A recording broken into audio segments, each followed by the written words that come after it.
Hi there.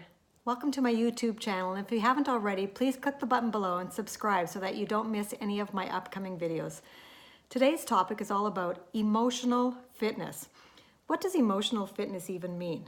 Well, the Webster Dictionary says, I'm going to read it to you so I don't get it wrong. It says, it is markedly aroused or agitated in feeling or sensibilities.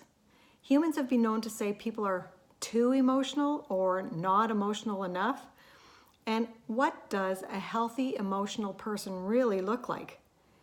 Are you healthy emotionally, or are you emotionally healthy?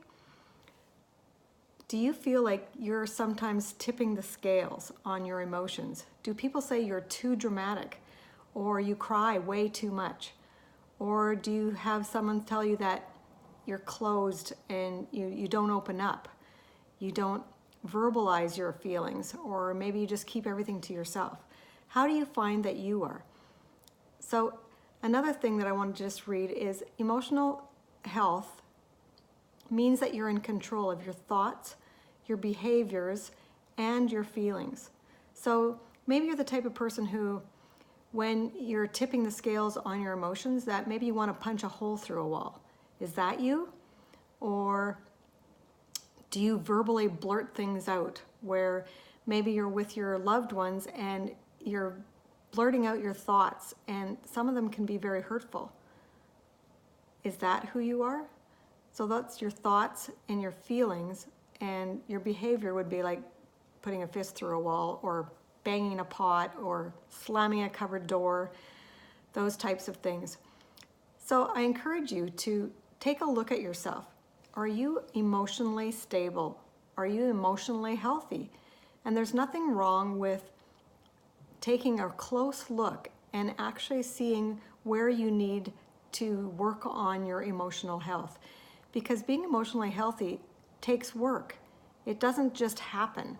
And so I want to just share a few things and a few ideas about what you can do to see if you are emotionally stable or if you're emotionally healthy. And so I'm just finding my list here. Okay, here are some tips, and there's 7 factors which psychologists have found in people who are emotionally healthy. So do these things apply to you? And if not, maybe you need to do some work on your emotional health. Okay, so the first one is you treat others well. Do you treat others well?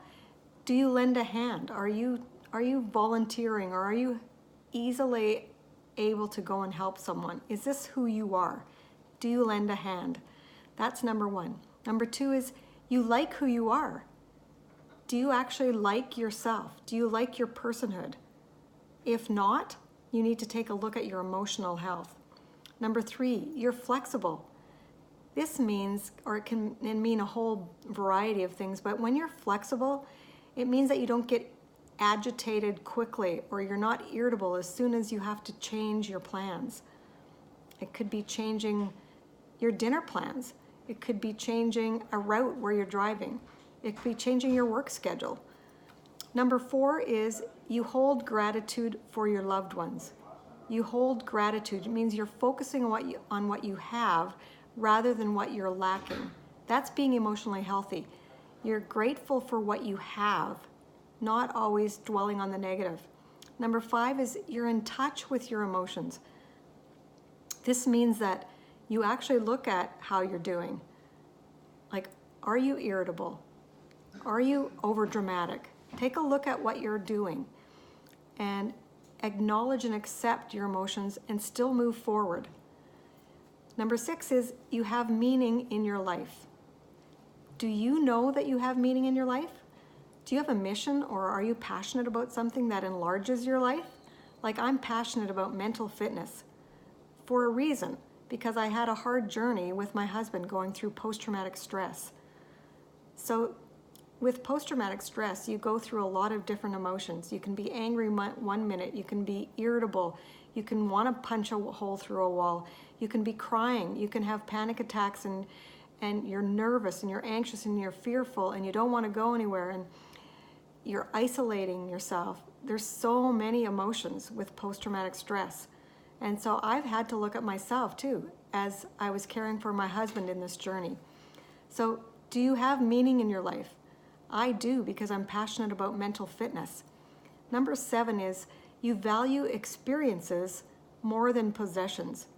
Do you value your materialistic things in your world rather than experiences? Because if you do, then you probably need to look at your emotional health.